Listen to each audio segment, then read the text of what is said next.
Right now, without you doing anything at all, something in you is quietly comparing this moment to the last one.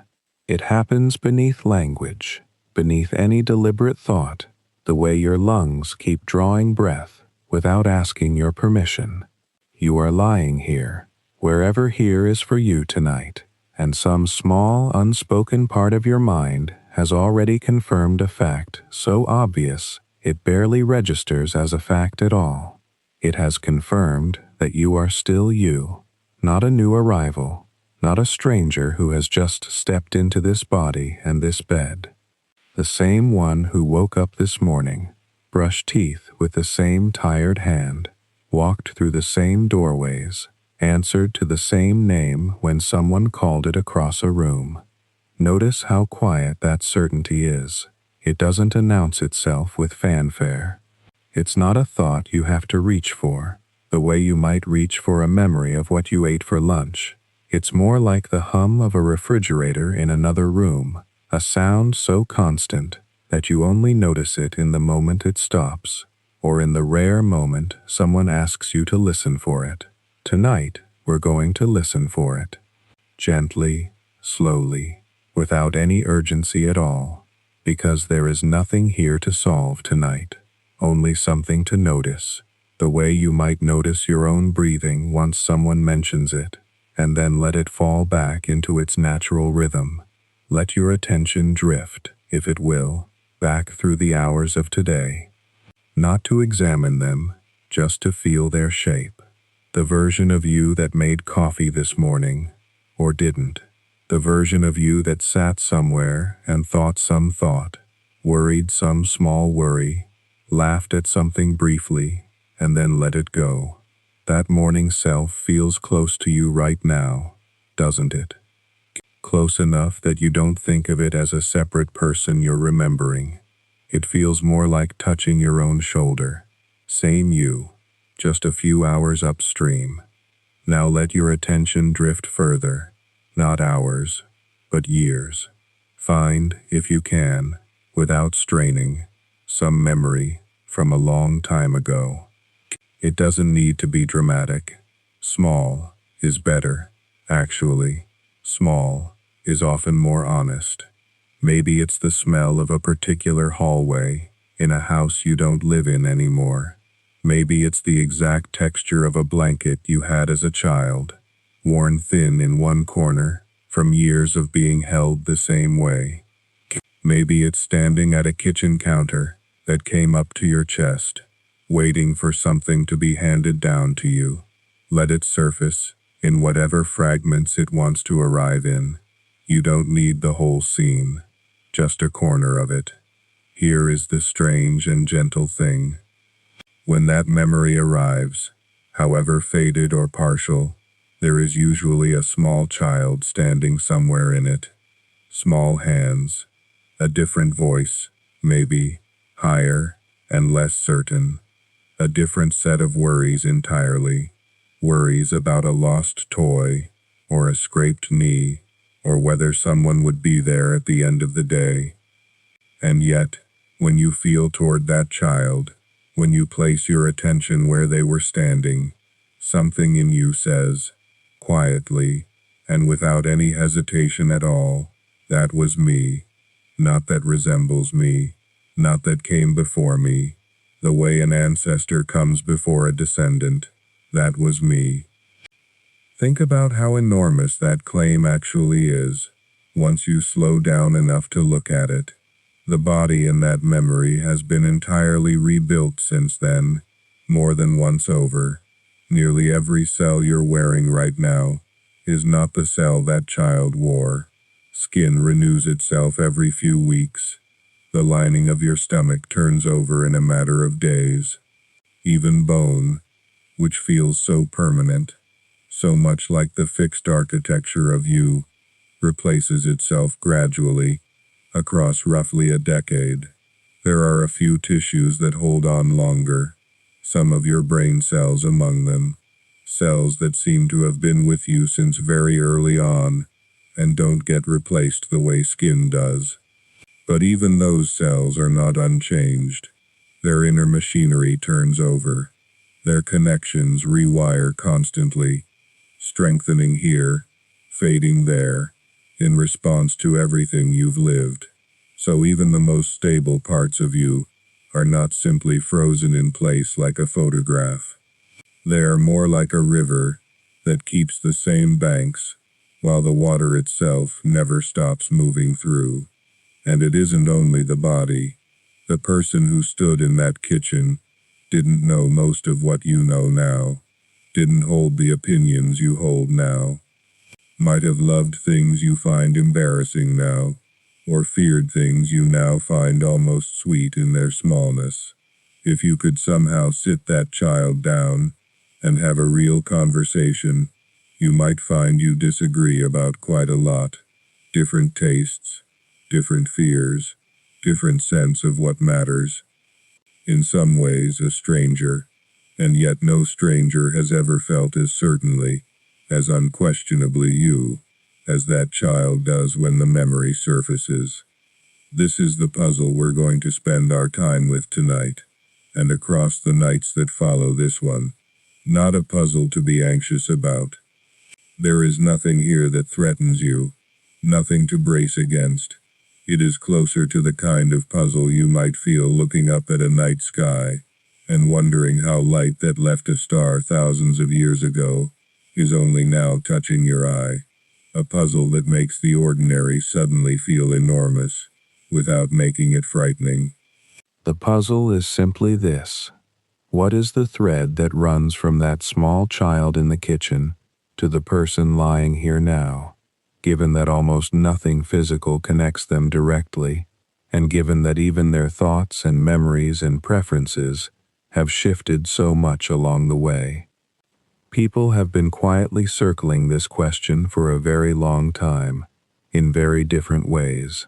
Long before anyone had a word for a neuron, there were philosophers sitting by rivers, noticing that you can never step into the same river twice, because new water is always flowing through, and wondering whether a person is really so different from a river in that regard. There were monks sitting in stillness for hours, trying to locate the exact boundary of the self, and finding, again and again, that the boundary kept slipping away from them the closer they looked. There were physicians, centuries later, cutting open bodies out of simple curiosity, trying to find the seat of the soul, some organ or chamber where the true self might be sitting, waiting to be discovered like a passenger in a carriage. None of them found a single point where the self lived. What they found instead, again and again, was process, change, flow, and yet, running underneath all of that change, something that still felt continuous enough to call itself by one name across an entire lifetime. You don't need to resolve any of this tonight. That's important to say clearly, because the mind, especially a tired mind, likes to treat any open question as an emergency, something that must be settled before it's allowed to rest. This isn't that kind of question. It has sat unresolved, comfortably, for the entire span of human history, turned over by people far more awake than you are right now, and it will still be here, patiently, tomorrow. Tonight it's enough to simply notice the shape of it. To feel, quietly, the strangeness and the sweetness of being both a river and a riverbank at once, constantly changing, and yet, somehow, still yourself. As you rest here now, let your attention settle back into the present moment, back into the weight of your own body against whatever is holding it. There will be time, slowly, unhurriedly, across the sections that follow, to look more closely at some of the pieces of this puzzle, to wander gently through what memory actually is, and how it manages to hold a version of you steady across so many years of forgetting and rebuilding. To wonder about the cells that do and don't renew themselves, and what that really means for the question of continuity. But none of that needs to happen right now.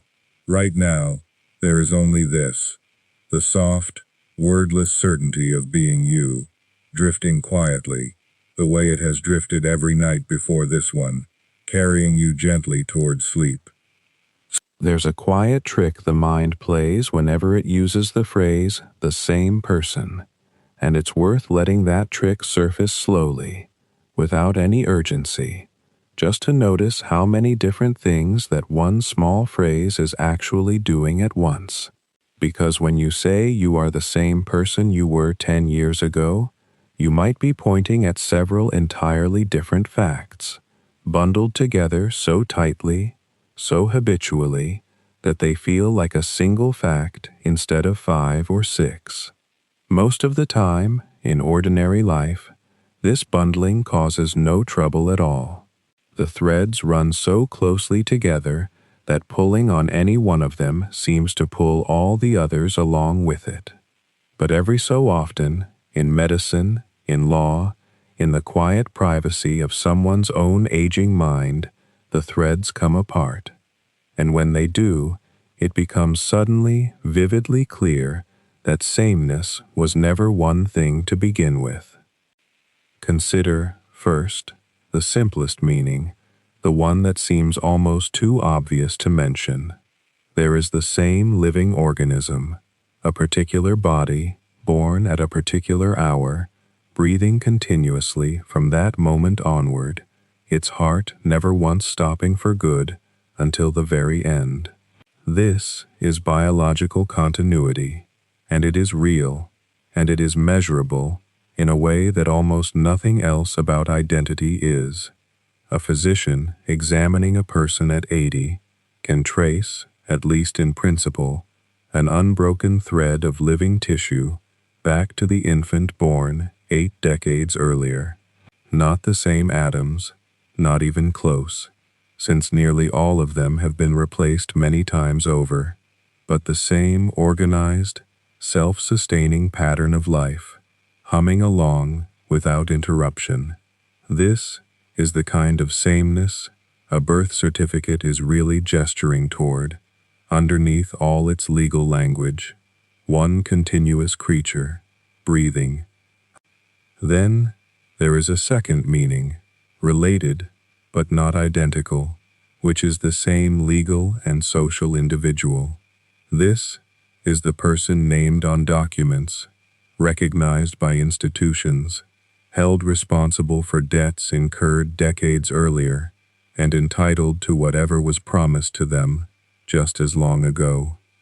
A woman who signed a mortgage at 25 is still, at 60, legally the person who owes that money, regardless of how thoroughly her cells have turned over, regardless of how different her opinions, or her memories, or even her personality might have become in the meantime. Society needs this kind of continuity to function at all. Contracts would be meaningless, promises unenforceable, relationships impossible to sustain, if institutions couldn't simply assume that the person standing before them today is answerable for what that same body did yesterday. This is sameness as a social convenience, almost a kind of shared agreement, and it is remarkably durable even in the face of enormous internal change. A person can become nearly unrecognizable to themselves and still be, without any dispute whatsoever, the same legal individual. A third meaning is quieter and harder to point to, though it may be the one that feels most immediate when you're lying in the dark like this, unable to see or move much, aware mostly of your own inner weather.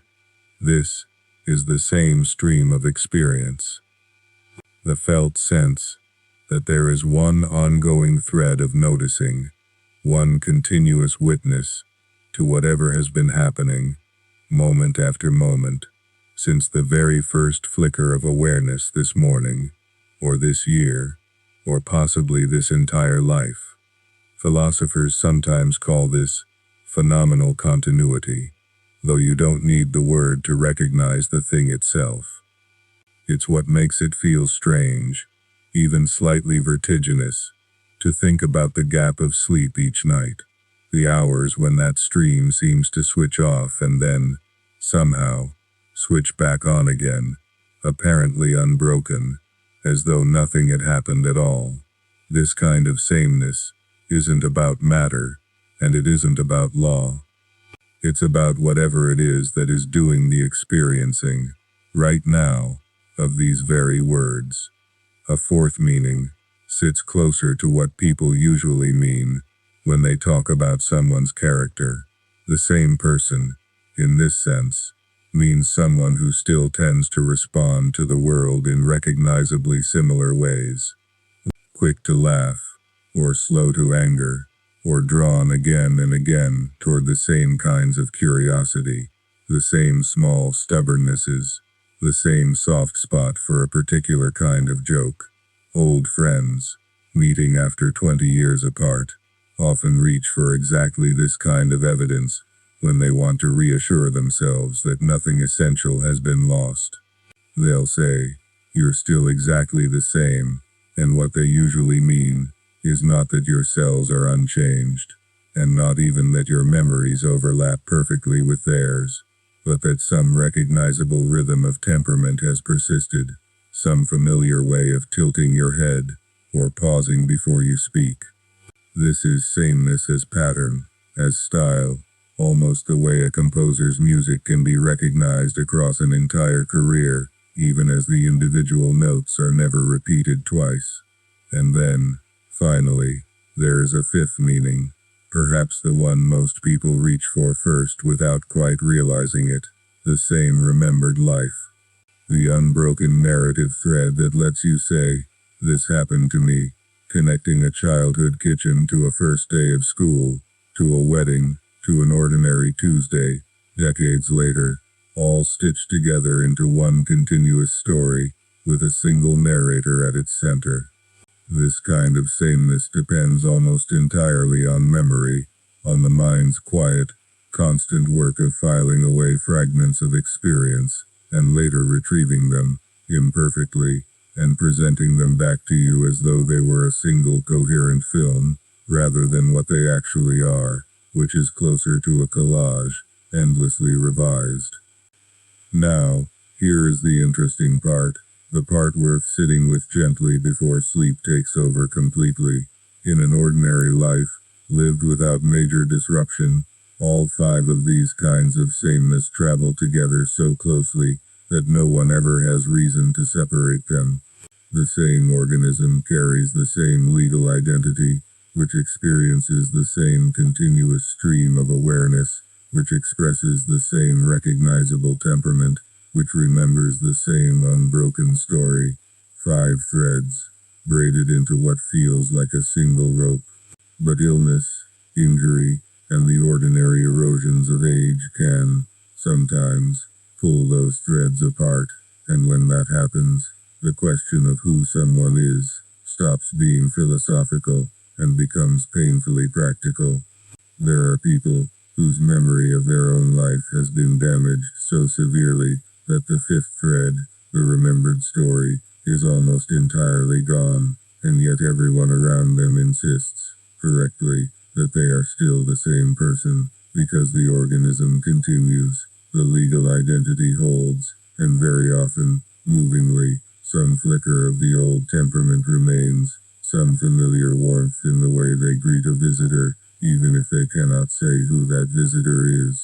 There are others whose personality has changed so profoundly after an injury to the brain that family members find themselves saying, quietly, almost guiltily, that this doesn't feel like the same person anymore, even though the body in front of them is undeniably, biologically, the very same one that raised them. None of this needs to feel alarming. If anything, there's something almost comforting in realizing how many separate systems are quietly cooperating just to produce the ordinary, unremarkable sensation of being yourself on any given evening. 5 different kinds of continuity, usually invisible precisely because they agree with each other so completely.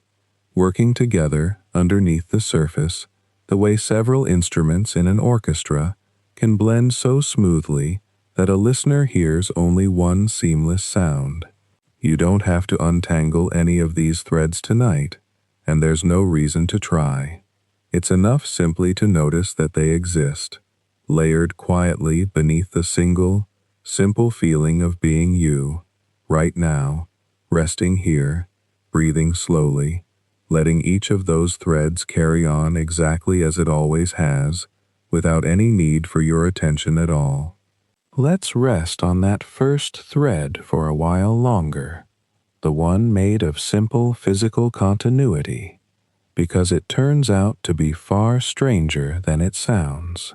You've probably heard, at some point, in some classroom or magazine article or half-remembered conversation, that every cell in your body is replaced every 7 years, as if the whole organism politely resets itself on a schedule, like a lease quietly renewing. It's a tidy number, easy to repeat, easy to remember. It is also not true, or at least not true in the simple way it's usually meant. The real picture is messier, slower in some places, faster in others, and in a few corners of the body, barely moving at all, and understanding that messiness turns out to be a much better way to fall asleep thinking about your own body than any tidy 7-year myth could ever be. Start with the lining of your gut, since it's one of the fastest changing tissues you have. The cells that make up the inner surface of your intestine, the ones responsible for absorbing nutrients from whatever you ate for dinner, live for only a few days before they're shed and replaced. Your skin, the outer layer you can see and touch right now, renews itself roughly every few weeks, the visible surface constantly flaking away in a slow, invisible snow, so gently you'd need a very patient microscope to catch it happening. Red blood cells last about 4 months, ferrying oxygen through your body in short, tireless relay shifts before they're broken down and their materials recycled into new ones.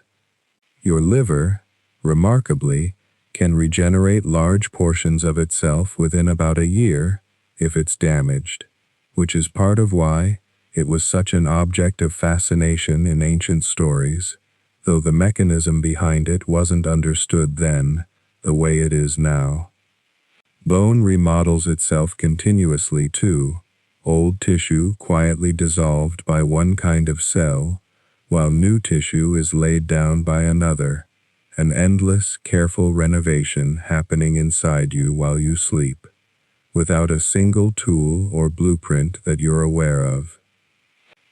But not everything changes, and this is really the heart of what makes the 7-year story misleading rather than just imprecise. Some cells in your body were made before you were born and will very likely still be with you, doing the same essential work on the day you die. The neurons in most regions of your cerebral cortex, the wrinkled outer layer of your brain, responsible for so much of what feels like thinking and remembering and being you, are largely not replaced once you reach adulthood. There is ongoing scientific debate about a few specific brain regions, particularly one involved in forming new memories, where a small amount of neuron production may continue throughout life, and researchers are still working out exactly how much and how significant it is. But across most of the cortex, the neurons you have now have been quietly doing their work, forming connections, strengthening some pathways, and letting others fade, for decades. The lens of your eye is similar. The proteins that make it transparent were largely produced before birth and stay with you for life, slowly yellowing and stiffening with age, which is part of why reading glasses tend to arrive, uninvited, sometime in your 40s. Your tooth enamel, once formed, is never replaced at all. It simply wears, slowly, over a lifetime of chewing, the same enamel from childhood carried forward into old age, a little thinner and a little duller, but genuinely, materially, the same substance. So the truth is not that your body replaces itself completely every 7 years. The truth is closer to a house that is being renovated, one room at a time, on wildly different schedules, forever, room by room, some walls repainted every season, and others never touched again after the original construction. The kitchen might be redone every few weeks. The foundation, in certain places, might never be touched again after the day it was poured. And yet, through all of that uneven renovation, it remains recognizably the same house. Nobody walking past would say a new building had appeared. The address hasn't changed. The structure holds its shape, even as its materials quietly rotate through it, at their own separate paces, indifferent to any tidy anniversary. There's a deeper reason this matters, beyond correcting a piece of trivia, and it has to do with what identity is actually made of at the smallest scale.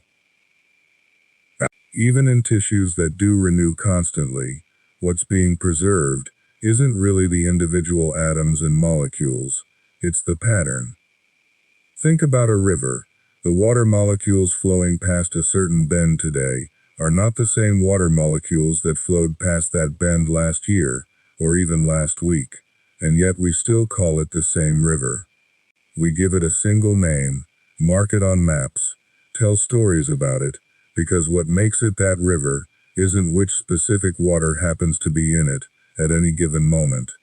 It's the shape of the banks, the direction of the current, the pattern that persists even as the substance flowing through that pattern is constantly being replaced. Your body works something like that, at almost every level. The pattern, the organization, the structure of how your cells are arranged and how they communicate, persists, even while the individual molecules making up those cells are cycled through, broken down, and rebuilt, using new raw material drawn from the food you eat and the air you breathe. And even that constant cycling leaves traces of history behind, marks that don't fully erase, no matter how much material turns over. Consider a scar. If you have one, run your attention over it gently for a moment, without needing to open your eyes, or even really move. The skin cells that were there at the moment of the original injury are long gone, replaced many times over by now. But the scar remains, because what happened wasn't just damage to cells, it was a disruption to the underlying structure, the collagen fibers, laid down in a different pattern than the surrounding skin, arranged in bundles that don't quite match the neat, basket-woven lines of undamaged tissue. New cells arrive over the years and dutifully maintain that altered pattern, generation after generation of them, faithfully copying a structural memory of an event that none of the current cells actually experienced. In a very real sense, your skin is remembering something none of its current living material was present for. Your fingerprints work on a similar principle, though they form earlier and for different reasons, emerging from pressures and folds in developing skin before birth. Even though the outer skin cells that make up the ridges of a fingerprint are replaced constantly throughout life, shed and rebuilt many times over, the pattern of ridges and whorls stays essentially fixed for life, because it's rooted in the deeper structure of the skin, not in any particular batch of surface cells. This is actually why fingerprints remain useful for identification even decades later. It's not that the original cells are somehow still there, waiting to be recognized.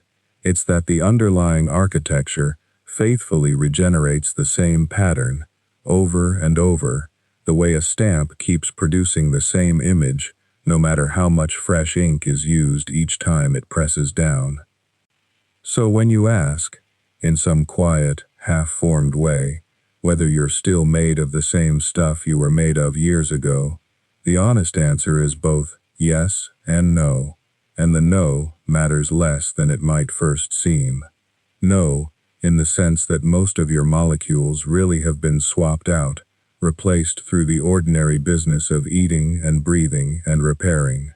But yes, in every sense that actually matters for identity, because what continues is the pattern, the structure, the scars and ridges and slowly aging architecture that keeps organizing new material into the same recognizable shape, night after night, year after year. Which brings us, quite naturally, to a question that goes even deeper than skin and bone and blood, down into the molecules themselves, and the strange, quiet code carried inside nearly every one of your cells, a code that has its own long and complicated relationship with the question of what stays the same. The brain is where this question stops being abstract and starts feeling personal, because the brain is the thing asking it. Right now, as these words settle into meaning somewhere behind your eyes, that meaning is happening inside roughly 3 pounds of tissue that has its own peculiar relationship with time, one quite different from the skin we've just been considering. Here is the first surprise.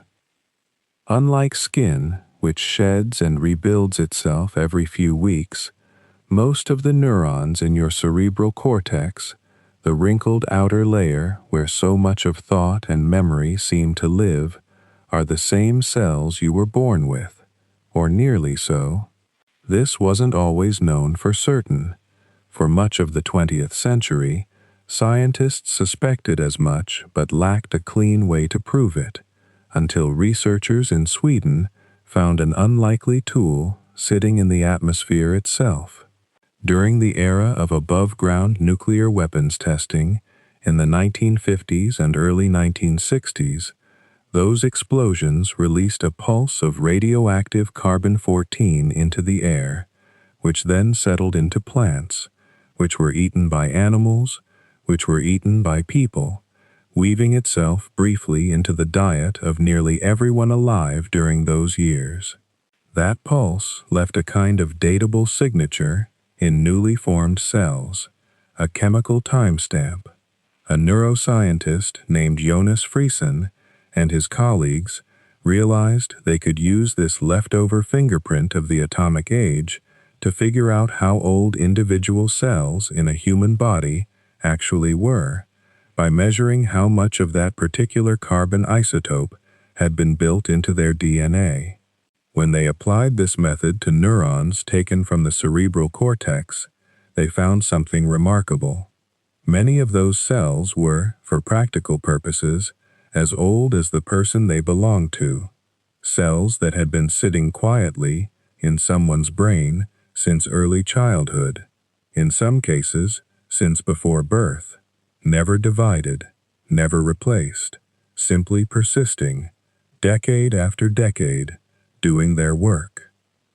So in the case of many cortical neurons, the answer to, am I still made of the same material, tilts, for once, toward yes, at least at the level of the cell itself. That's genuinely different from skin, or the lining of your gut, or your blood, all of which are essentially factories running on constant replacement. Neurons, at least the long-lived kind in much of the cortex, are more like original furniture in a house that otherwise gets renovated constantly around them. But don't let that fool you into thinking those neurons are frozen in time, unchanging monuments sitting inside your skull like statues. Even if the cell itself persists, almost nothing inside that cell does.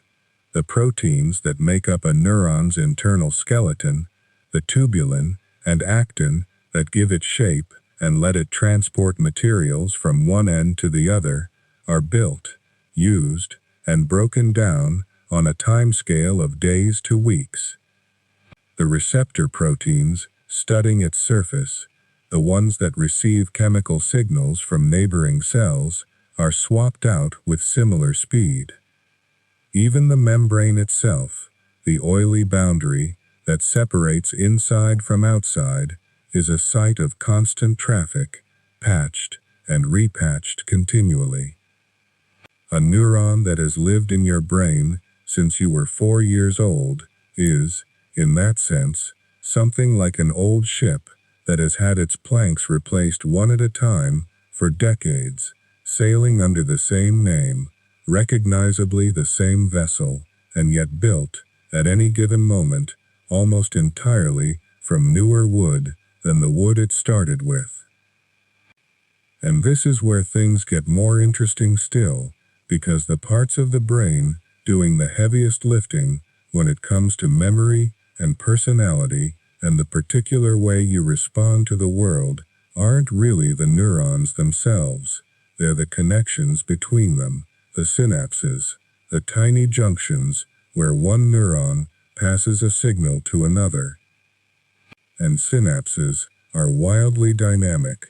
They form and dissolve, strengthen and weaken, are pruned away when unused and reinforced when exercised, across your entire life, not just during childhood, though childhood and adolescence are when the process runs fastest and most dramatically. Even something as ordinary as a good night's sleep involves synaptic remodeling.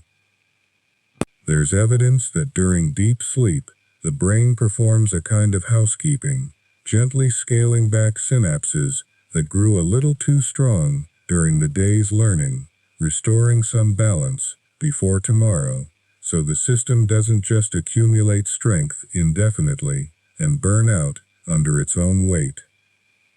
In other words, the very state your body may be settling into right now, as this voice moves through the room, is itself part of how your brain quietly edits its own wiring, night after night, without asking your permission or announcing what it's done. So if you try to locate the thing that makes you feel like a continuous self by looking for something fixed and unchanging inside the brain, some small unmoving anchor point, you won't find one. Not a specific neuron holding your identity like a key in a lock. Not a stable set of proteins sitting untouched since childhood, waiting to be found. Even the neurons that persist for a lifetime are, from moment to moment, mostly made of parts that arrived recently and will soon be replaced by others just like them. What persists isn't a thing. What persists is an arrangement, a pattern of connections and relative strengths, distributed across billions of cells and trillions of synapses, continually rebuilding its own material, while somehow preserving its own shape. This might sound like it should be unstable, even alarming, but it's really no stranger than things you already accept without much thought. Consider a whirlpool in a river. If you stood at the riverbank and watched one form near a rock, you could return the next day and see, apparently, the same whirlpool, spinning in the same place, with the same size and shape. But not one molecule of water in it today was there yesterday. The water is constantly flowing through, arriving and departing, while the pattern of motion, the particular way the current curls and folds around that rock, stays remarkably stable, sometimes for as long as the conditions that created it persist. Nobody looks at a whirlpool and asks which water is the real whirlpool water, as though there must be some essential molecule hiding at the center that makes it what it is. The whirlpool simply is the pattern, not the substance passing through it. A candle flame works the same way, consuming new wax and new oxygen moment by moment, never burning the same atoms twice, and yet holding a recognizable, continuous shape for as long as it burns. Your brain, and by extension the felt sense of being you, seems to work on a similar principle, though vastly more intricate. There doesn't need to be a single unchanging point at the center. A little permanent kernel of selfhood tucked away somewhere behind the changing neurons and shifting synapses, in order for continuity to be real. The continuity is in the organization itself, in the fact that today's pattern of neural activity grew directly out of yesterday's, shaped by it, informed by it, only slightly altered by it, the way each night's whirlpool reforms based on the shape the riverbed carved the night before. Ancient thinkers wrestled with a version of this same puzzle long before anyone knew what a neuron was. The Greek philosopher Heraclitus, writing around 2,500 years ago, observed that you cannot step into the same river twice, because new water is always flowing past. What he seems to have understood, in his own way, watching rivers rather than reading carbon-14 data, is that sameness doesn't always require stillness. Sometimes what stays the same is precisely the ongoing motion, the recognizable pattern of change itself. Which leaves an interesting thread still hanging, the one we set aside a moment ago, about the code carried inside nearly every one of your cells, tucked into the nucleus, largely untouched by all this cellular turnover happening around it. If neurons persist while their proteins churn, and if patterns can remain stable without any single fixed point holding them in place, it's worth asking what role, if any, that quieter, more archival kind of code plays in all of this. Whether it too is simply another pattern in motion, or something closer to a fixed blueprint after all. That archive tucked inside the nucleus is a puzzle worth setting gently aside for now, because there's another kind of archive inside you, one that feels far more intimate, and it turns out to be even less fixed than a strand of DNA. This is the archive of memory, the private museum of your own life that you carry around without ever quite noticing how strange a museum it is. Ask yourself what you had for dinner on a Tuesday 3 years ago, or what you were wearing on an ordinary Thursday in some ordinary month, and the answer arrives as silence, or maybe as a vague, unconvincing guess. And yet ask yourself who you are, and an answer arrives instantly, richly, without hesitation. Somehow a self can feel completely intact, even while the vast majority of the days that built it have simply vanished, unrecoverable, gone the way water goes once it has passed a particular bend in a river. For a long time, people assumed memory worked something like a film reel, or later, once the right technology existed, to make the comparison tempting, something like a video recording. Experience happens, the story went, and the brain quietly presses record, storing the footage away in some internal vault, ready to be played back whenever you need it, complete and unedited, the way you might rewind a cassette tape to hear a song again, exactly as it was performed. It's a comforting idea, partly because it matches how remembering feels from the inside. A memory can surface with such vividness, such apparent detail, the sound of a particular voice, the smell of a particular room, that it seems impossible it could be anything other than a faithful copy of the original moment, filed away and waiting. But that is not how it works, and the discovery of just how differently it works came, in part, from a psychologist named Frederick Bartlett, working in England in the 1920s. Bartlett ran a deceptively simple experiment. He had people read an unfamiliar folk story, a Native American tale called The War of the Ghosts, and then ask them to recall it later, sometimes after a few days, sometimes after months or even years. What he found was not a photograph slowly fading at the edges. It was something closer to a story, being quietly rewritten with each retelling. Details that didn't fit the reader's own cultural expectations, got smoothed over or replaced. Canoes became boats. Strange, ambiguous elements got tidied into something more familiar, more sensible, more like the kind of story the reader already knew how to tell. Bartlett concluded that remembering isn't retrieval at all, not in the sense of pulling an intact file from a drawer. It's closer to construction, an act of reassembly performed anew nearly every time, using whatever fragments remain, plus whatever framework of expectation and belief happens to be on hand at the moment of remembering. Modern memory research, working with far more precise tools than Bartlett had available, has only deepened this picture. When you recall something, you aren't hitting play on a stored recording. You are rebuilding it, weaving together fragments scattered across different regions of the brain, some holding on to visual details, others holding emotional tone, others holding the rough sequence of what happened when, and the reconstruction is influenced, every time, by your current mood, your current beliefs, even by things you've learned or imagined since the event itself. This is why memories can be wrong with total sincerity.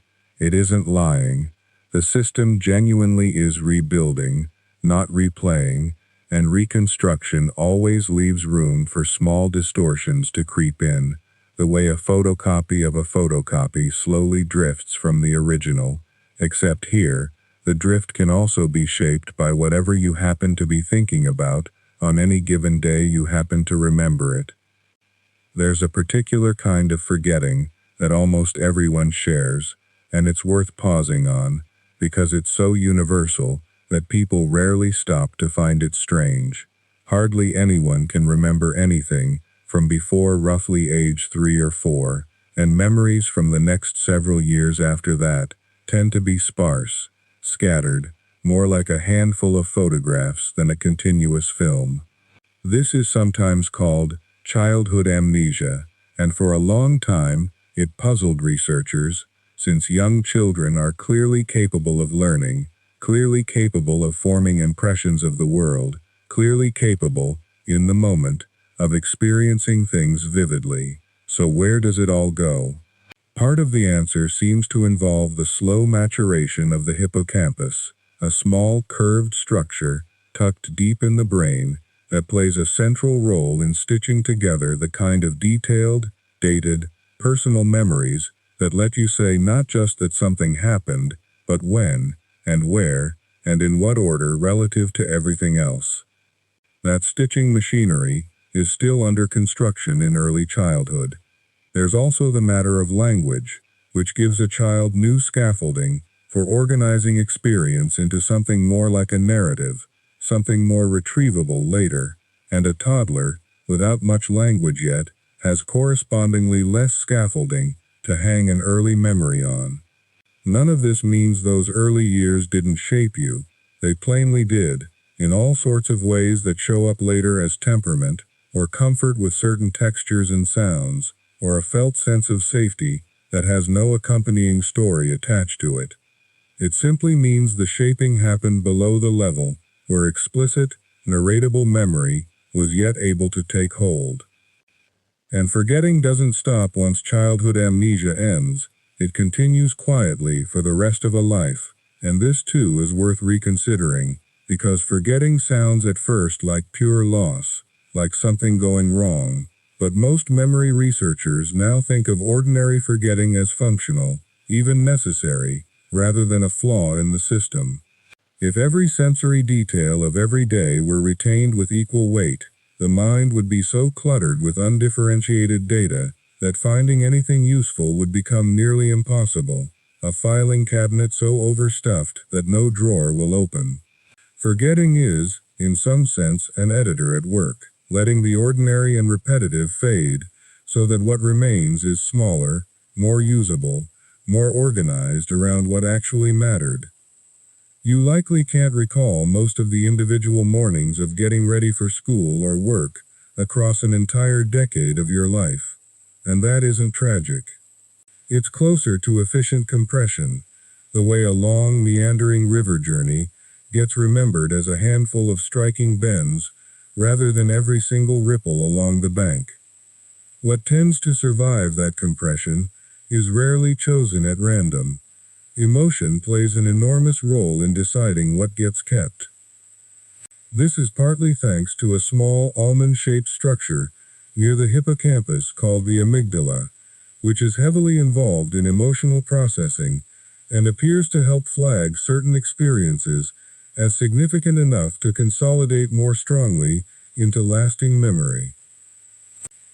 This is why an ordinary Tuesday dissolves into nothing, while the day you got surprising news, good or bad, can remain sharp for years, sometimes for a lifetime, complete with strangely specific details, the color of a wall, the sound in the background, details that had no importance at all, except that they happened to be present when something emotionally significant occurred. Emotion doesn't just get remembered alongside events. It seems to act almost like a kind of ink, coloring which events get written down firmly enough to be read again later. Put all of this together, the reconstruction, the early years lost to unfinished machinery, the ordinary forgetting that quietly thins out most of every year that follows, and a strange conclusion starts to take shape. Almost none of your life, in the sense of a full, moment-by-moment record, actually still exists inside you. And yet the thread of continuity, the sense that the person who woke up this morning is the same person who existed a decade ago, doesn't seem to depend on that full record being preserved at all. So if the feeling of being the same person doesn't come from an intact archive of memories, where does it come from? Part of the answer seems to live in something quieter than memory, something that runs constantly in the background and rarely announces itself unless it breaks. Researchers sometimes call it the self model, which is really just a working name for the brain's ongoing best guess about what counts as you, moment to moment, built out of several separate ingredients that usually blend together so smoothly you'd never guess they were separate at all. One of those ingredients is the simple, almost boring sense that this body belongs to you. It's easy to overlook, precisely because it never seems to require any effort. You don't wake up each morning and have to confirm that your hands are your hands. You just know it, the way you know the room is dark, without having to reason your way there. But this sense of ownership turns out to be something the brain actively constructs, rather than something that comes automatically bundled with having a body at all. There's a classic demonstration of this, called the rubber hand illusion, first described by psychologists Matthew Botvinnik and Jonathan Cohen in 1998, in which a person sits with one real hand hidden from view, while a lifelike rubber hand rests on the table in front of them. An experimenter strokes the rubber hand and the hidden real hand with a small brush at the same time, over and over, in sync. Within a few minutes, most people report something strange. They start to feel the touch as though it's coming from the rubber hand. Some flinch if the rubber hand is suddenly struck. The brain, faced with matching visual information and touch information arriving together, quietly updates its model of what belongs to the self, and it does this even when the object in question is obviously, visibly, not flesh at all. Ownership, it turns out, isn't a fixed fact about your body. It's a conclusion the brain keeps drawing, over and over, based on whatever evidence happens to line up. Alongside body ownership sits something related, but distinct, which is point of view, the felt sense of where you are located and where the world is being observed from. Ordinarily, this seems to sit right behind your eyes, which feels so obvious it barely seems worth stating.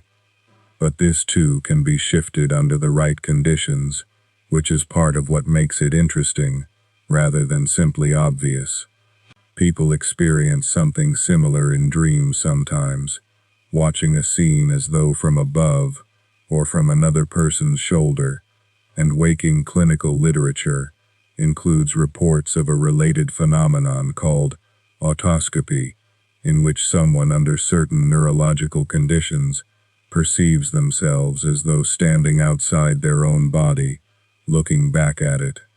These are unusual and often medically significant events, not everyday occurrences, but their very existence tells you something important. The sense of where you are watching the world from is again a construction, one your brain typically builds with great consistency and confidence, but a construction all the same. Then there's agency, the sense that you are the one causing your own actions, rather than merely observing them happen. This one is easy to take for granted, because it usually arrives instantly and without any noticeable gap. You decide to lift your arm, and it lifts, and the feeling of having caused that lifting seems to arrive at exactly the same moment as the movement itself. But careful laboratory work, going back to Benjamin Libet's experiments in the 1980s, suggested something more complicated is going on underneath. Using electrodes to measure brain activity, Libet found that a pattern of neural activity associated with preparing a movement, called the readiness potential, could be detected slightly before people reported the conscious moment of deciding to move.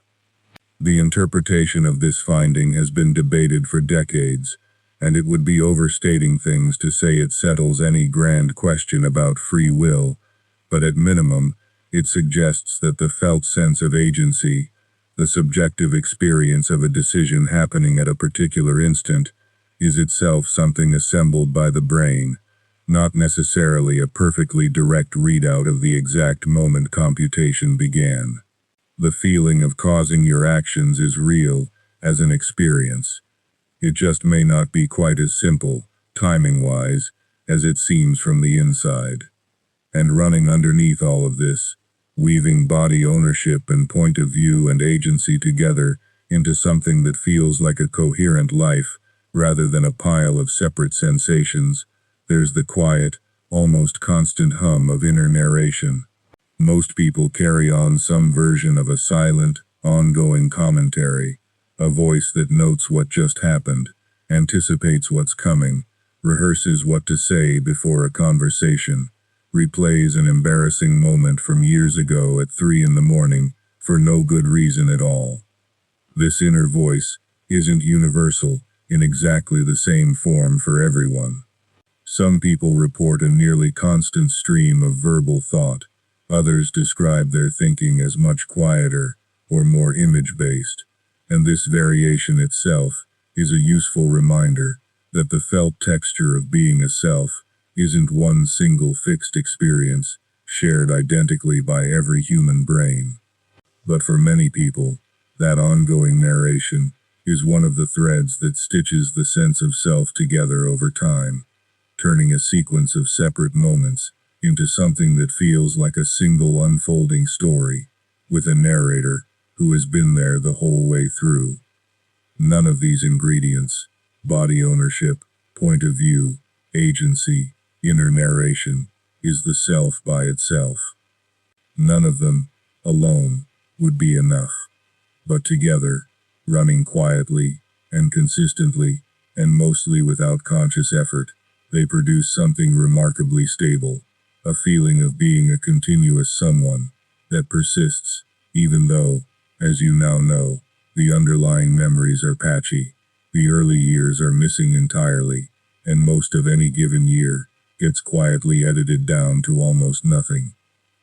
The self, in this sense, behaves less like a fixed object sitting somewhere in the brain, and more like a habit, a pattern the brain keeps reperforming, night after night, and day after day, with enough consistency that the performance itself becomes convincing, including to the one doing the performing. Which brings us to something worth sitting with gently as you drift, because it happens to every single person who has ever fallen asleep, without exception, and yet almost nobody thinks about it directly. Every night, this whole quiet system, body ownership and point of view and agency and inner narration, along with the vast majority of ordinary consciousness, essentially switches off. Not entirely, since the sleeping brain remains active in complicated ways, cycling through different stages, sometimes generating dreams that borrow pieces of the self model in strange, half-familiar forms. But the steady daytime hum, the one narrating your thoughts and confirming this is your hand, and this is where you're looking from, goes quiet. And underneath all of that going quiet, sits an assumption so basic that it rarely gets noticed as an assumption at all. You expect to wake up as you, not as someone new wearing your memories like a borrowed coat, not as a stranger who happens to inherit your body, but as the same continuous someone who closed their eyes a few hours earlier. This expectation is so automatic that it barely registers as a belief. It functions more like a quiet standing prediction the brain makes every single night, a prediction that has, so far, in every night of your life up to this point, turned out to be correct. And yet, the closer you look at what that prediction is actually resting on, the odder and more interesting it becomes, because it isn't resting on some unbroken thread of experience running through the night like a lit fuse. Sleep, and especially the deepest, most dreamless parts of it, involves a kind of gap, a stretch where the ordinary sense of being someone, watching from somewhere, causing things to happen, narrating as it goes, isn't obviously present in any form you could later report on. So the gap is real, and yet the prediction keeps being right, which suggests that whatever holds a person together across a single night, or across 60 or 70 years for that matter, was never a matter of some unbroken beam of awareness shining continuously from birth to this exact moment. Something else is doing the work.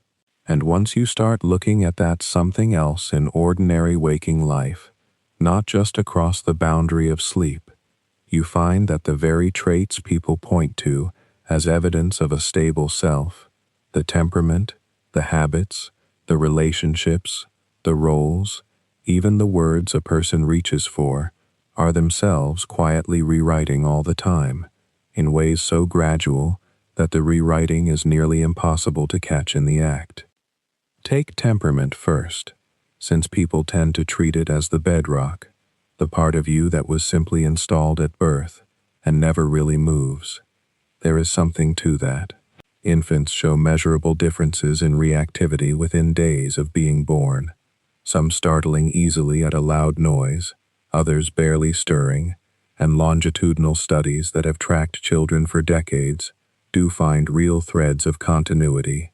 A shy 4-year-old is statistically more likely than average to become a cautious adult, but statistically more likely is a long way from fixed, and the same research that finds continuity also finds enormous room for movement within it.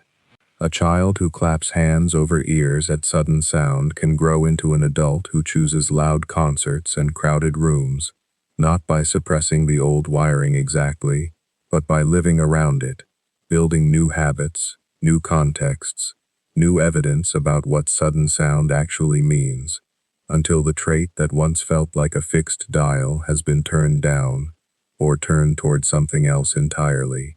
Psychologists sometimes describe this with a phrase worth holding on to for a moment.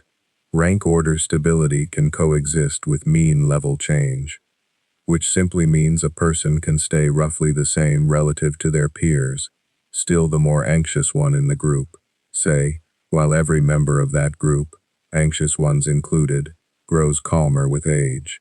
The whole group drifts. The order among them barely shifts. Both things are true, and neither one alone tells the full story. Habits move in a similar way, though at a pace closer to something you can almost watch happen. Consider a simple thing like handwriting. A person's signature at 20 and at 70 is often recognizable as belonging to the same hand, and yet if you laid out samples from every year in between, you would see a slow drift, letters loosening or tightening, loops disappearing, an entire life's worth of small adjustments accumulating into a signature that no single year invented on its own. Nobody sits down and decides to change how they cross a lowercase letter. It just happens, worn into shape the way a wooden stair tread wears smooth under decades of footsteps. No single footstep responsible, every footstep necessary. The same goes for the habit of how someone eats breakfast, or which side of the bed they sleep on, or whether they check a door twice before leaving the house. These are not stitched into a person once and left there. They are built and rebuilt, largely without anyone being the architect on purpose. Relationships work on the self in an even less private way, because for most of history, and still today, people have not developed their sense of who they are in isolation. They have developed it in company. A young person who has just started a first job discovers something almost embarrassing about this, which is that a coworker who has known them for 6 months, and a childhood friend who has known them for 15 years, and a parent who has known them since birth, will each describe a slightly different person when asked to talk about them. Not because any of the three is lying, but because each relationship draws out a different version. The office self a bit more measured, the old friend's version a bit more reckless and funny, the parent's version carrying traces of a 5-year-old who still occasionally surfaces at holiday dinners. Sociologists who study identity have a useful term for this, the looking glass self. The idea, first proposed by Charles Horton Cooley in the early 1900s, that people come to know themselves partly by imagining how others see them, and folding that reflection back into their own self-image. Which means that when old relationships end and new ones begin, something in the self genuinely changes too, not because a person becomes fake or inconsistent, but because part of what a self is, has always been relational, built in the space between people, and that space is never static. Roles do something similar, only louder, because roles come with scripts attached. A woman who becomes a mother, or a man who becomes a manager for the first time, or anyone who takes on the role of caregiver for an aging parent, tends to report, if you ask carefully, that the role changed them, not just their schedule, but something closer to their instincts, their patience, their sense of what matters enough to worry about at 3 in the morning. Erik Erikson, the developmental psychologist who spent much of the 20th century mapping how identity forms and reforms across a whole life, rather than settling once in adolescence as earlier theorists had assumed, described this as a series of tasks the self keeps encountering, each one at a different age, each one capable of reshaping what came before. A role is a kind of costume that, worn long enough, stops being separable from the body wearing it. This is not loss. It tends to feel, from the inside, like growth, or at least, like arrival. Even language, the very tool a person uses to describe all this change, is not exempt from changing itself. Anyone who has kept a diary across many years, and gone back to read the early entries, runs into this directly. The discomfort of recognizing the handwriting, and the events, but not quite recognizing the voice, the particular words a younger self reached for, the slang that has since gone stale, the certainties stated so flatly, that they now read almost as if written by someone else being impersonated. Vocabulary shifts with exposure, with profession, with the specific decade a person happens to be living through, so thoroughly that linguists can often date a piece of writing within a few years, just from word choice alone, the same way a geologist reads a rock face. and yet the diary's author insists, correctly, that it was them writing. Every single entry, unbroken. The words changed. The hand holding the pen did not stop being one continuous hand. What ties all of this together? Temperament settling into new patterns, habits wearing new grooves, relationships redrawing the self from outside, roles reshaping instinct, language shifting under a person's own feet, is that none of it undermines the sense of being one continuing person. If anything, it is the material that continuity is made from. A biography is not a single fixed statue standing untouched in a museum. It is closer to a long-running story, the kind told across many chapters, where a character in the final chapter behaves nothing like the character in the first, and yet no reader closes the book confused about whether it was the same character all along. The changes are the plot. Psychologists who study this, using a framework often called narrative identity, developed largely through the work of Dan McAdams, starting in the 1980s, argue that people hold themselves together less through some frozen essence, and more through the ongoing act of telling their own story in a way that links past self to present self, to a self not yet arrived. Revising the telling as new chapters accumulate, the way a novelist might quietly go back and adjust an early scene once the ending makes clear what it was always leading toward, which leaves an interesting question hanging in the quiet, the kind of question that settles nicely into a sleepy mind rather than demanding to be solved by it. If so much of what makes up a person keeps shifting, sometimes so slowly it goes unnoticed for years, what exactly is doing the work of writing the story down? What, or who, is the author sitting somewhere behind all these changing chapters, and is there really only one?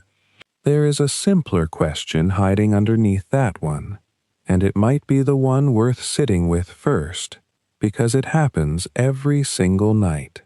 If a person is supposed to be one continuous thread, unbroken from morning to morning, then what happens to that thread somewhere around 11 o'clock, when the light goes off, when the last thought trails away mid-sentence, and the world simply stops being attended to for the next several hours?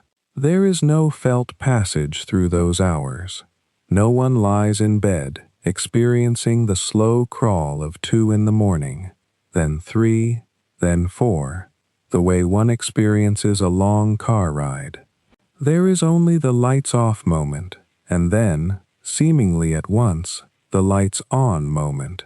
Sunlight, or an alarm, or a bladder, deciding the matter, and a person who has no memory of anything in between, who nonetheless wakes up entirely convinced that they are the same person who fell asleep. Not a new person who has inherited someone else's bed and someone else's worries. The same one. And this conviction arrives without a shred of doubt, even though, by any strict account of continuous experience, something rather large has gone missing. It is worth sitting with just how large. A typical adult spends roughly a third of their life asleep, and for most of the deepest stretches of that sleep, especially the slow, heavy phase early in the night, there is no experience at all being generated, or none that gets kept. Not a blank movie, playing to no audience, but closer to no movie, no reel turning, no projector even switched on. Dreams do occur, mostly later in the night, mostly during the stage called REM, but the vast majority of dreams are never remembered, dissolving within minutes of waking, unless something, an alarm, a sudden noise, catches the sleeper mid-scene, which means that on most nights, a person passes through 6, 7, 8 hours, during which, by their own later account, absolutely nothing happened to them, and they wake up and get on with their day as though this were the most unremarkable thing in the world, which, In a sense, it is. It happens to everyone, every night, and nobody finds it especially alarming. But it is worth noticing that it is strange, because if the self were really the kind of thing that depended on a continuous, gapless stream of felt experience, sleep alone would be enough to end it, over and over, every night of every life, and rebirth a slightly different self each morning with no way of knowing the difference. Anesthesia pushes the same gap even further, and does it with a kind of clean, clinical honesty that sleep, with all its half-dreams and restless turning, doesn't quite offer. A patient lying on an operating table is asked to count backward from 10. They rarely get past 7 or 6. There is no sensation of drifting off, no gradual fade, the way falling asleep sometimes has a graininess to it, a slow dimming. There is simply counting, and then there is the recovery room, sometimes hours later, sometimes with an entire surgery having taken place in between, an entire section of a person's body opened and repaired and closed again, and from the patient's side, no time appears to have passed whatsoever. 6 becomes recovery room in what feels, subjectively, like the space of a single word. Anesthesiologists know this gap is not sleep, not really, because the brain under general anesthesia is doing something measurably different from the brain in slow-wave sleep. Its patterns of electrical activity altered in ways researchers are still working out the details of. But whatever is happening physiologically, the patient's own report afterward is nearly always the same. Nothing. Not blackness, not floating, not waiting, just an absence, with no edges, and then the far side of that absence, and a person who wakes up utterly certain that they are still themselves, checking their own name, sometimes their own memories, the way one checks a passport at a border, and finding everything present and accounted for, despite having just crossed a gap that swallowed several hours whole. But it isn't only sleep and anesthesia that carve out these missing stretches. Ordinary waking life is threaded through with far smaller versions of the same thing, so common that they barely register as gaps at all. A drive home along a familiar road, arriving at the driveway with no memory of the last 10 minutes of turns and traffic lights, the mind having wandered off somewhere else entirely, while the hands and eyes handled the actual driving. A conversation half heard because attention had quietly slipped sideways to something else, a stray worry, a grocery list, the memory of a song.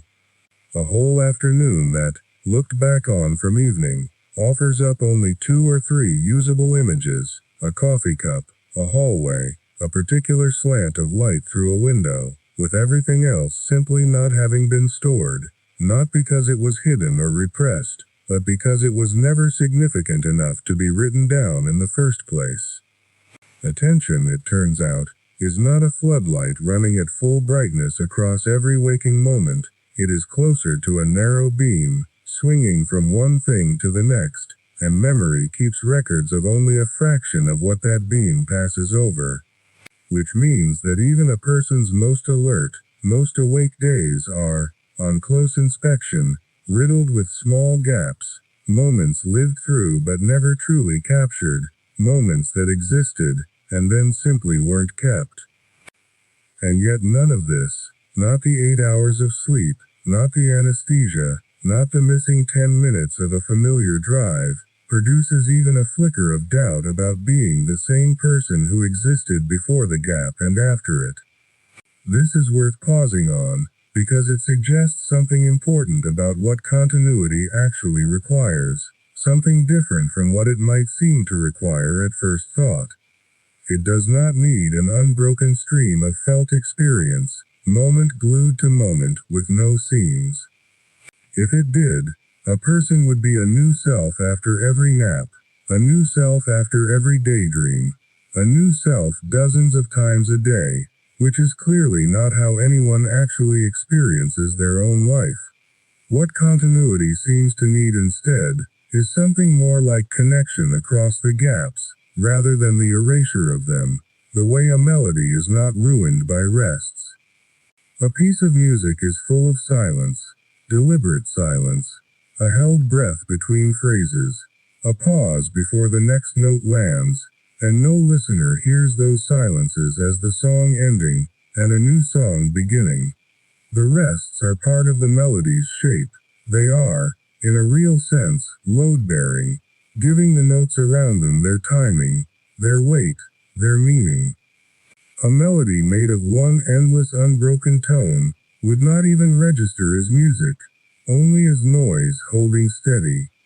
It is the alternation, sound and silence, note and rest, that makes it recognizable, hummable, the same tune whether played slowly or quickly, whether it has 3 rests in it or 30.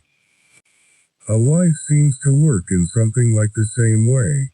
The waking hours are the notes, and sleep is the rest between them, and the person who wakes up doesn't need to have been consciously present through the night to pick the melody back up exactly where it left off, because the melody was never about continuous sound to begin with. It was about the pattern, the connections between one phrase and the next, memory reaching back across the silence, to link this morning, to last night, to the morning before that. In the same way a listener's ear reaches across a rest to hear the next note, as a continuation rather than a beginning. Nobody wakes up and has to relearn who they are from scratch, because waking up is not starting a new song. It is returning to a song already in progress, one that was simply, for a while, resting. But what happens when the rests grow longer than a held breath, longer than a night, when the gap between one note and the next is not silence, but something closer to static, or a page torn out of the score entirely?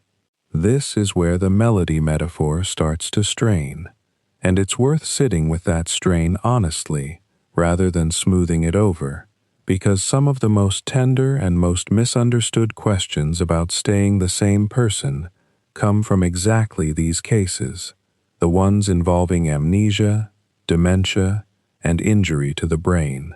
These are not thought experiments dreamed up by philosophers in armchairs. They are things that happen to real people, people with names and kitchens and favorite chairs, and the people who love them are often the ones left holding the hardest version of the question of what makes someone who they are. Consider a case that has been studied for decades, a man known in the scientific literature by his initials to protect his privacy, who in the 1950s had a surgery meant to stop severe seizures. The surgery removed tissue deep in both sides of his brain, structures involved in forming new memories, and it worked in the sense that the seizures eased. But something else happened too. From that point on, he could not form new lasting memories of daily events. He could hold a conversation, follow a thought, even do a puzzle with growing skill through repeated practice, but he could not remember having done the puzzle before, could not remember meeting the researcher who worked with him for years, could not remember what he'd eaten an hour earlier. Every day, in a sense, was a new day with no bridge to the one before it, and yet, and this matters enormously, he was still recognizably himself in the ways that had nothing to do with the memories he could no longer keep. He was polite in the way he had always been polite. He had the same sense of humor, the same gentleness, the same patterns of speech that people who knew him before the surgery still recognized. His personality, his temperament, the shape of his mind's habits, these had not been erased, along with his ability to file away new memories. What was lost was devastating and real, a whole dimension of continuity, the ability to reach back across even a short gap and connect this moment to the last. But it was not the whole person. It was a piece of the machinery of self, not the self entire. This distinction between the machinery that supports memory and the person who is more than any single piece of that machinery becomes especially important when thinking about dementia, because dementia is so often described in ways that are quietly cruel without meaning to be. People sometimes say that a person with advanced dementia is gone even though their body is still there, and it is easy to understand where that language comes from, because memory loss of that kind is frightening and disorienting to witness, and grief looks for words, any words, to hold its shape. But it is worth being careful here, because the claim that someone has vanished is a much bigger claim than the evidence supports, and it is a claim that can end up costing the person still in the room their dignity at exactly the moment they most need it protected. What research and what caregivers who do this work with patients consistently find is that even when memory for names, for recent events, for the thread of one's own biography becomes badly frayed, other things often remain. A person may not remember their daughter's name and still light up at the sound of her voice, still relax at her touch in a way that is unmistakably recognition of something, even if that something can no longer be put into words. Emotional memory, the feeling that a face or a song or a smell belongs to safety and love, can persist longer than the factual memory that would explain why. Preferences persist. A lifelong love of a particular kind of music, a particular color, a particular joke, can outlast the ability to say where that love came from. None of this erases how much is lost, and it would be dishonest to pretend the losses are small. But describing a person as already gone treats an entire spectrum of dimming as a single flipped switch, off instead of on, when the reality, as far as anyone can tell, is closer to a room slowly losing its light, while the furniture, the shapes of things, the person's outline, remains in the space for much longer than the sharpest sight would notice at first. Brain injury raises a related, but slightly different puzzle, because unlike the slow dimming of dementia, injury can arrive suddenly, in a car accident, a fall, a stroke, and it can change not just what a person remembers, but sometimes how they feel, how they respond, what kind of temperament shows up in their daily behavior. There are documented cases, going back to the 19th century, of people who survived severe injuries to the front of the brain and afterward seemed, to the people who knew them, to have a different disposition, quicker to anger, or blunter in judgment, or less like the person their family remembered.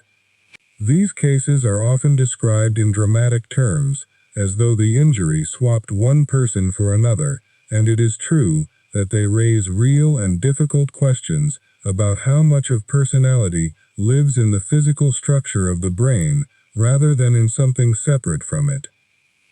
But even here, caution is warranted, because reports of a total personality replacement have often turned out, on closer historical examination, to be exaggerated or incomplete, filtered through storytelling that wanted a clean and startling narrative more than it wanted an accurate one.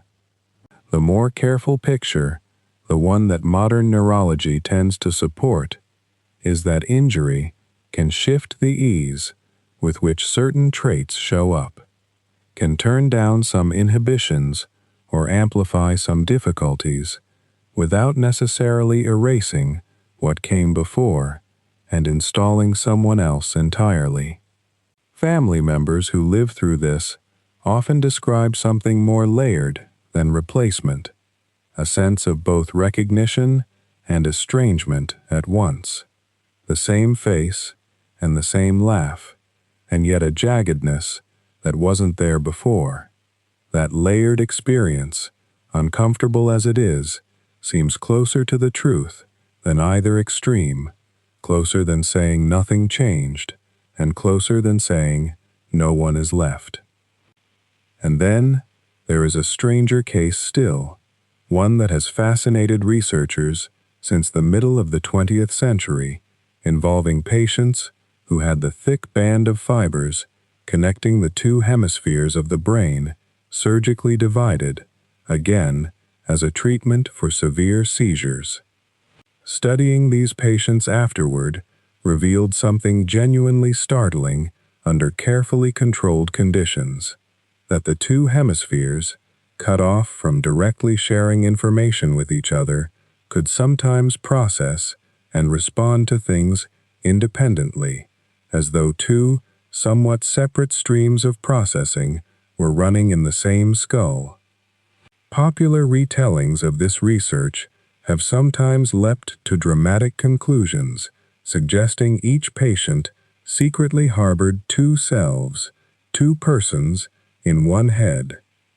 But the researchers who actually did this work, and the patients themselves, described something much less like two people and much more like a single person whose usual seamless coordination had a visible seam under very specific laboratory conditions, a seam that in ordinary daily life, outside the testing room, caused remarkably little disruption to their sense of being one person living one life. The patients did not walk around feeling like two people. They walked around, mostly, feeling like themselves, still choosing their own words, still recognizing their own reflections, still carrying forward the same history, the same relationships, the same name. The split was real and scientifically important, but it was a split in mechanism, not a split in personhood, and the difference between those two things is exactly the difference worth holding on to gently, as these harder cases are considered. What breaks, in memory or in brain tissue, or in the wiring between hemispheres, and what remains, in dignity and in relationship, are not always the same question, even when they live inside the very same story. There is an old story, older than any brain scanner, that people have been turning over in their hands for more than 2,000 years, and it turns out to sit very close to everything just described. It comes from the Greek writer Plutarch, writing about the ship that supposedly carried the hero Theseus back from Crete, a ship the Athenians kept afloat for centuries afterward as a kind of monument, replacing each plank as it rotted, then each mast as it splintered, then each oar as it cracked, until, Plutarch tells us, philosophers of his own day were already arguing about whether it remained the same ship. Every board had been swapped out at some point. Nothing original was left touching the water, and yet no single day had felt like a replacement of the whole vessel. Only ever one plank, one repair, one Tuesday afternoon at the dock. If it is still the same ship, what exactly makes it so, given that not one part of the original material remains? And if it is not the same ship, at what precise plank did it stop being itself? And does that seem like a reasonable place for a ship to end and a different ship to begin? The puzzle was never really about wood. It survives, unchanged in its bones, as a puzzle about bodies, because the human body performs something remarkably similar to that dockyard repair, quietly, continuously, without ceremony. The atoms making up bone tissue turn over across roughly a decade. Cells lining the gut are replaced within days. Skin sheds and rebuilds itself in a matter of weeks. Even within the brain, where neurons themselves are famously long-lived, the molecules composing those neurons, the proteins and lipids that make up their physical structure, are cycling through constant replacement, so that the actual physical stuff of a brain today is not, strictly speaking, the same stuff it was built from years earlier, even though the pattern, the arrangement, the wiring, persists with far more stability than any individual molecule within it. A person at 50 shares remarkably little material with the infant they once were, and yet no one seriously proposes that the infant died somewhere along the way, and a stranger has been quietly wearing its name ever since. The plank keeps getting replaced. The ship, somehow, keeps sailing under the same name. One answer, favored by many philosophers who have sat with this problem, is that identity was never really about the material to begin with, that what matters is the pattern, the continuity of structure and function carried forward through time, plank replacing plank in a way that preserves the shape of the whole, even as the substance turns over.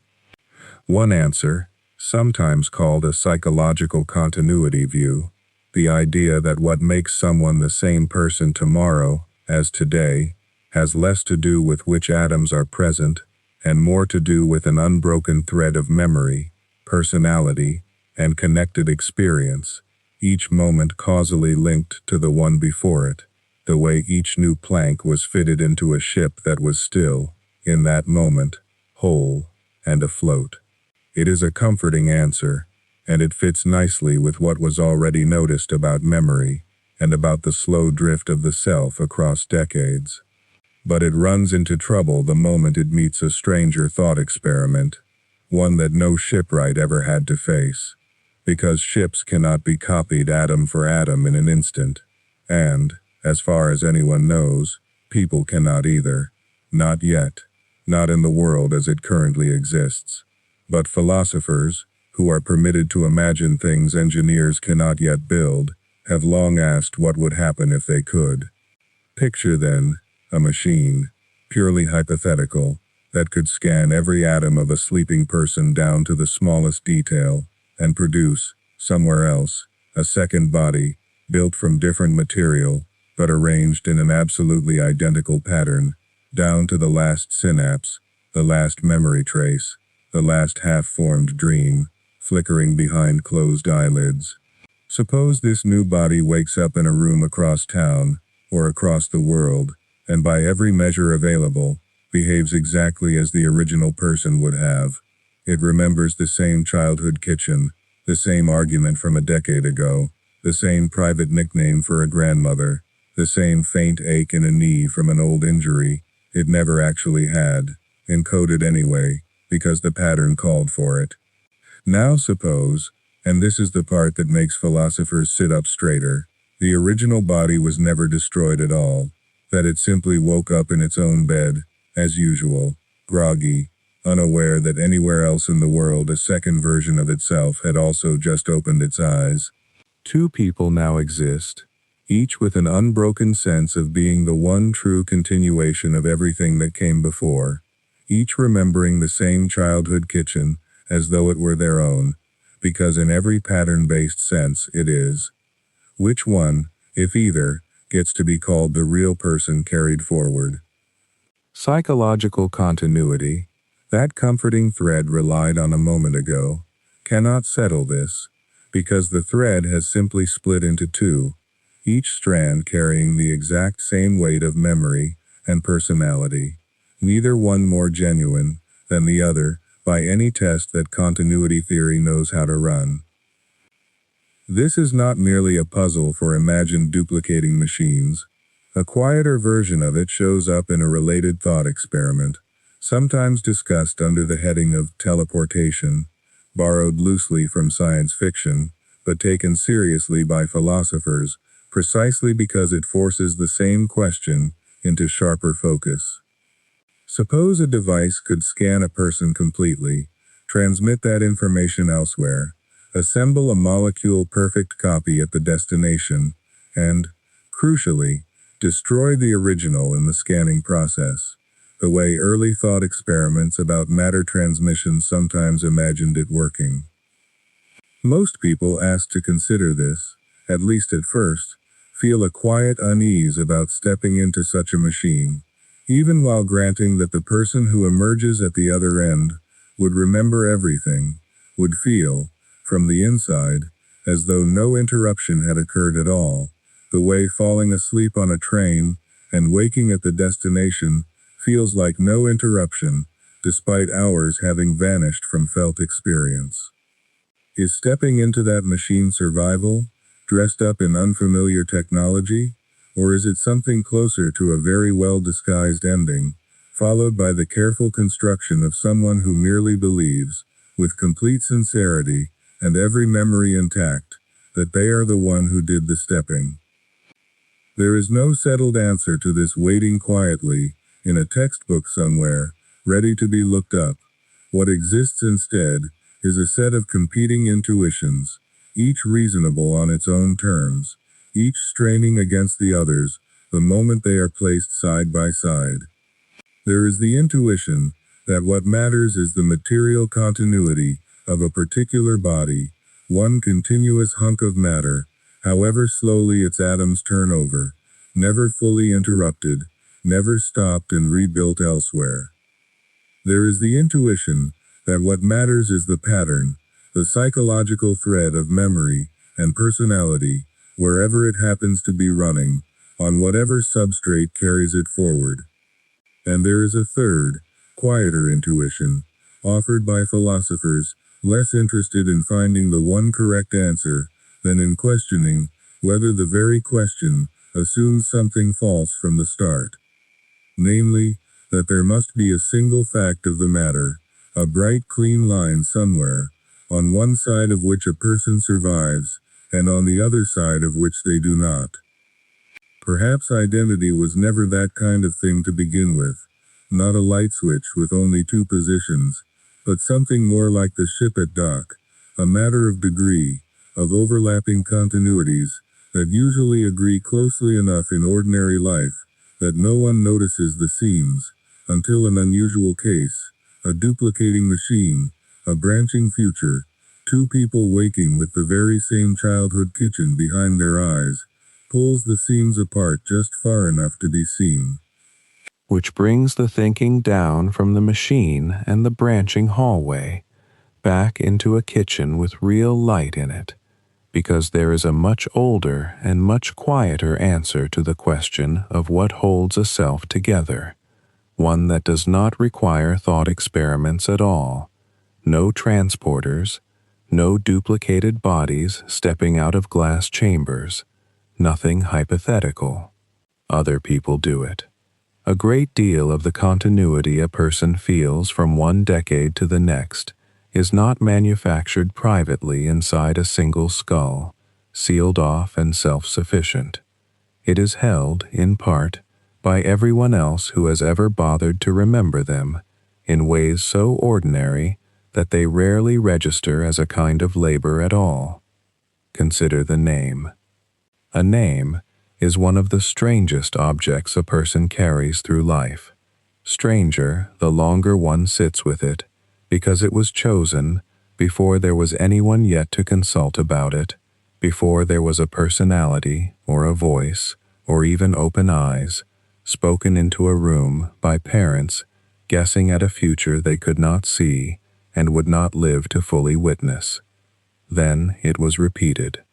Not once, not memorably, but thousands upon thousands of times, in 100 different tones, by teachers taking attendance in the flat fluorescent light of a September classroom, by friends calling it across a parking lot at dusk, by a voice on the other end of a phone line saying it gently to soften bad news, by a stranger reading it off a name tag and getting it slightly wrong.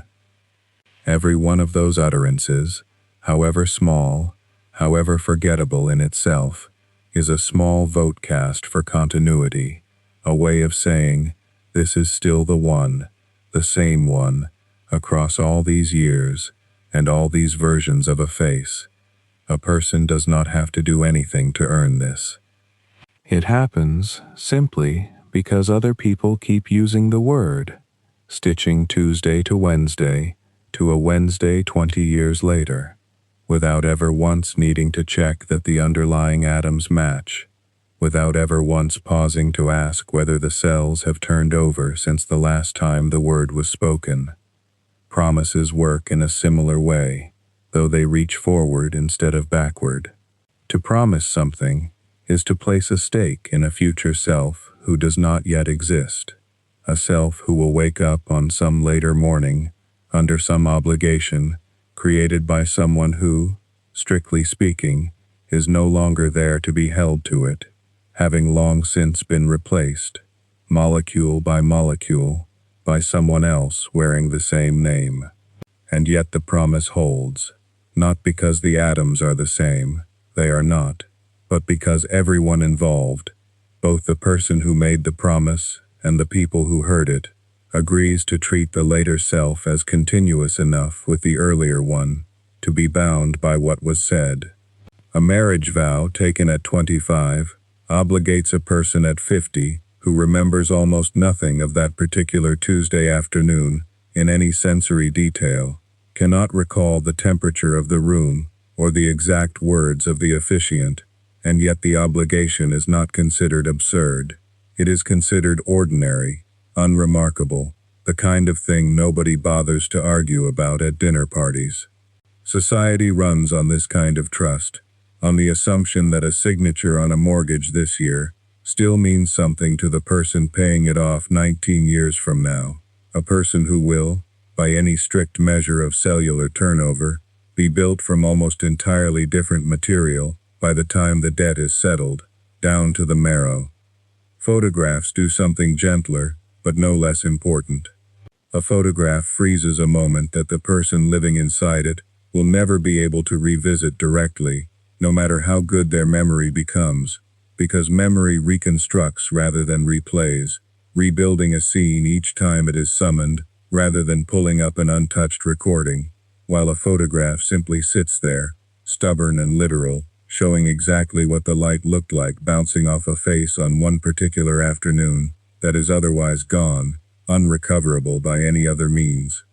When someone is shown a photograph of themselves at 4 years old, standing in a kitchen with a birthday cake and a party hat slightly too big for their head, sliding down over one eyebrow, there is very often a strange doubled recognition, a sense of yes, that is me, paired uneasily with a sense of who is that, a small vertigo lasting only a second or two.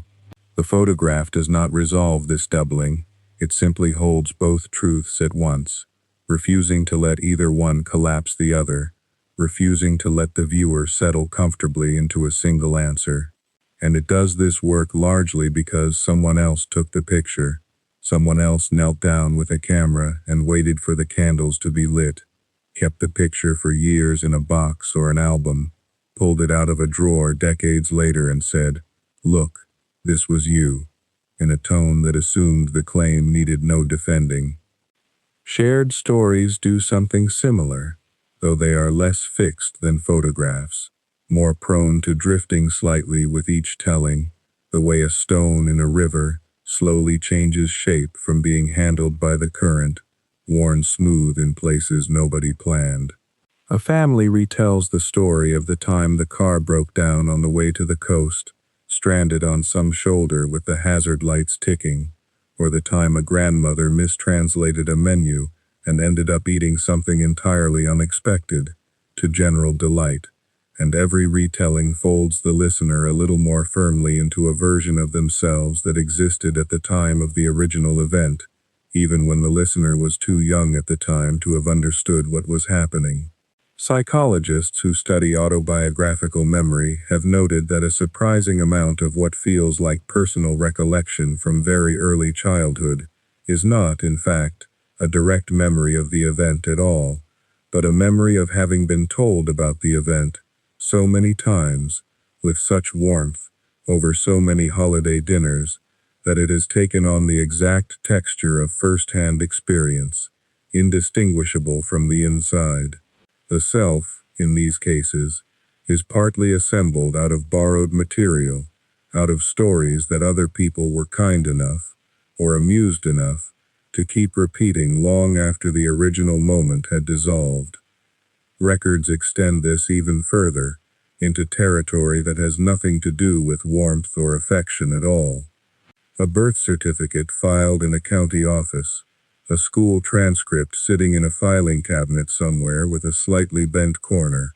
A passport renewed every 10 years with a slightly different face, pasted into the same small rectangle. Jaw a little heavier, hairline a little further back.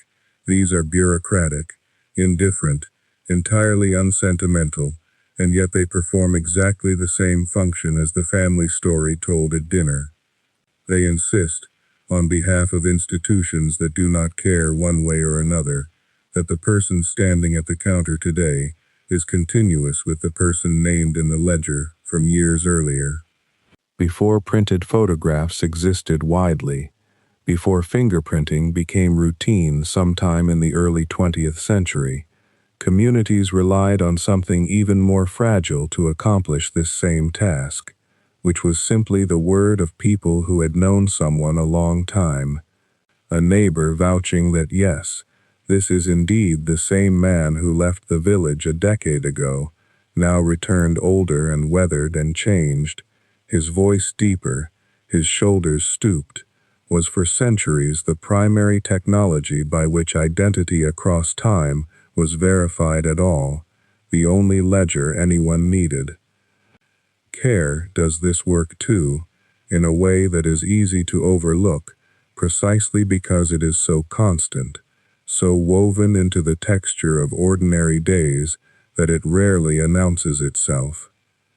Anyone who has looked after a person living with severe memory loss, someone who cannot recall what happened an hour ago, let alone reliably access the through line of a life stretching back decades, has often described something remarkable, which is that the sense of who that person is does not vanish along with the memories. It migrates outward. It comes to live, in part, in the people who continue treating that person as themselves, who still laugh at the joke they always used to make, even though the joke now arrives without warning or context, who still set the coffee down exactly the way they like it, milk first, then the coffee, who still call them by the name that they answered to for 70 years, even if they can no longer explain why the name fits, why it feels correct when spoken. The self, in these cases, is being held up from the outside, the way a trellis holds up a vine that could no longer stand on its own, bearing weight the plant cannot bear alone, and this is not a lesser or diminished form of selfhood, not a consolation prize. It is simply a more visible version of something that was quietly true all along, for everyone, healthy memory or not, the scaffolding only becoming obvious once the structure it supports has grown too frail to hide it. None of this, though, should be mistaken for the idea that identity is only ever a performance, something worn for the benefit of an audience, and abandoned the moment nobody is watching, folded away like a costume once the lights go down. A person alone in a locked room at 3 a.m, with no one to name them, no one to promise anything to, no photograph in reach, no witness of any kind, still feels like someone, still has preferences and worries, and a particular way of turning over in the dark, a particular ache in one shoulder that has been there for years and belongs to nobody else. The presence of other people does not create the self out of nothing. It supports a self that already has some standing on its own, the way a bridge does not invent the two shores it connects, but does make it far easier and far safer to travel steadily between them, does make the crossing possible without a boat, without getting wet at all. Recognition from others is scaffolding, not foundation, and the difference between those two things turns out to matter a great deal for understanding what happens when that recognition is suddenly, unexpectedly, taken away. So perhaps it is worth, now, near the end of this long unwinding, simply setting all of the pieces down next to each other and looking at them together, the way you might lay out the parts of something you have taken apart on a kitchen table, not to reassemble it into a single gleaming mechanism, but just to see how many different kinds of parts were doing the work the whole time, quietly, without any of them ever announcing that they were in charge. There was the body, first, the one that replaces nearly all of its own material over the course of some years, skin cells shed and regrown in a matter of weeks, the lining of the gut renewed every few days, most of the atoms that make up a person today, not the same atoms that made up that person a decade ago, borrowed from bread and water and air, and eventually returned to the world to be borrowed again by something else. And yet the body persists as a pattern, a shape that keeps its edges even as its substance flows through it, like a river keeps its banks, while the water in it is always new water. Heraclitus noticed this about rivers a very long time ago, sitting near the coast of what is now western Turkey, and it turns out he had noticed something about people too, though he could not have known how literally true it would prove to be at the level of cells and molecules. There was the brain, which does not store the past the way a photograph stores a moment, fixed and untouched, but instead reconstructs it fresh each time it is needed, borrowing a little from imagination, a little from later events, a little from what the moment probably would have felt like, even where the detail has gone missing, which is why two people can remember the same afternoon differently and both be telling the truth as they experience it. Memory is less like a filing cabinet and more like a story retold at each new campfire, shaped a little by the telling, and still somehow the same story, still recognizably itself, chapter connected to chapter, even when a sentence here or there has quietly changed. There was prediction, the quiet machinery running underneath almost everything, guessing what is about to happen next before it happens, adjusting on the fly when the guess is wrong, building a rough working model of a world and of a self that has to keep functioning inside that world. Waking or sleeping, the model never perfect, never final, always being edited in small ways nobody notices, the way a mapmaker keeps a good map roughly current for years by making small corrections rather than starting over from nothing each season. There was character, the durable pattern of tendencies, the tilt toward caution or toward risk, the particular sense of humor, the way of listening, the private ethical commitments that a person keeps returning to even when circumstances make them costly to keep. Character is not fixed the way a fingerprint is fixed, since people do change, sometimes through decision and sometimes through nothing more dramatic than years accumulating, but it changes slowly enough and coherently enough that it can serve as a kind of keel, keeping a life pointed roughly the same direction, even through weather that would otherwise spin it in circles. And there was relationship, the fact that so much of who a person is turns out to live not only inside their own skull, but out in the space between them and the people who know them, in the promise kept, the name answered to, the way another person's memory of you can hold steady even in a stretch where your own memory cannot. Scaffolding built by other hands, but real scaffolding all the same, real enough to keep a person upright.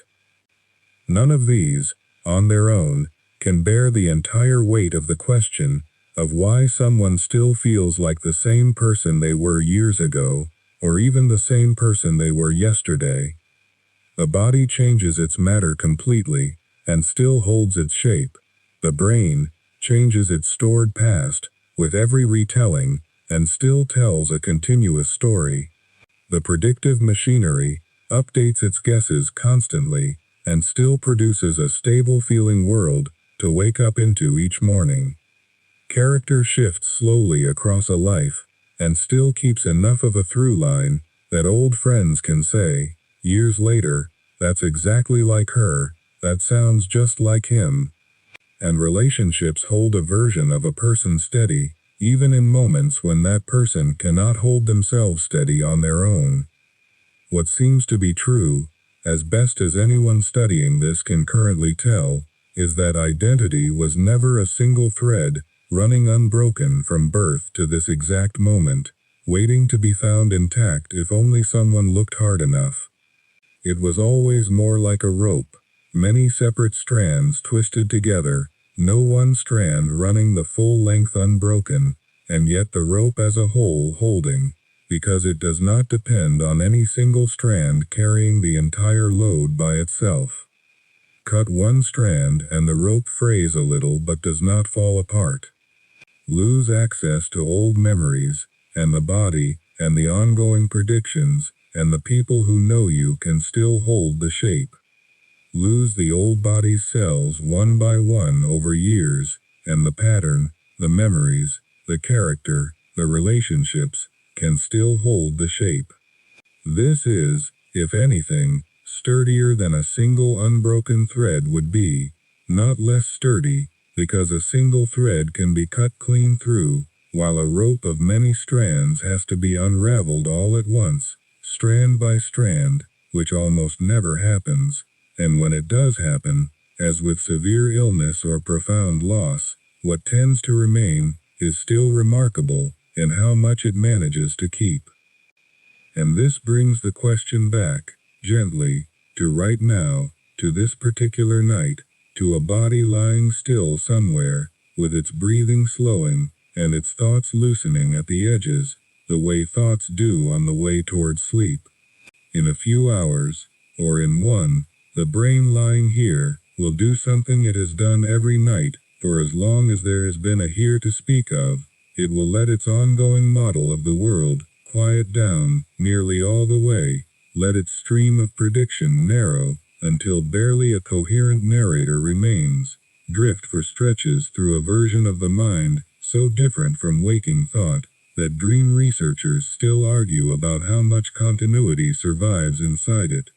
And it will do this without any anxiety about whether it will still be itself on the other side, because it already has done this thousands of times, and each time the brain assembles itself back into experience, somewhere in the drowsy climb out of sleep, it reaches for the same store of memory, wakes inside the same body, resumes the same rough position in the same unfinished story, and the feeling of being the person who fell asleep last night simply arrives again, unforced, the way morning light arrives in a room, whether or not anyone is awake yet, to notice it arriving.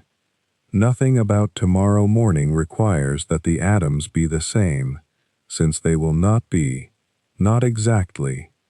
Nothing requires that every memory be retrieved with perfect fidelity, since none of them ever are. Nothing requires that the predictive model be flawless, or that character remain untouched by the small, quiet accumulation of one more day, or that every relationship remain exactly as it was left. All that seems to be required, as far as anyone can tell from here, is that enough of the strands hold, enough of the rope stays twisted together, for the shape to still be recognizable as the same shape it was before, the same person settling back into the same life, ready to notice, without needing to solve any of this consciously, that it still feels, unmistakably and quietly, like coming home to themselves.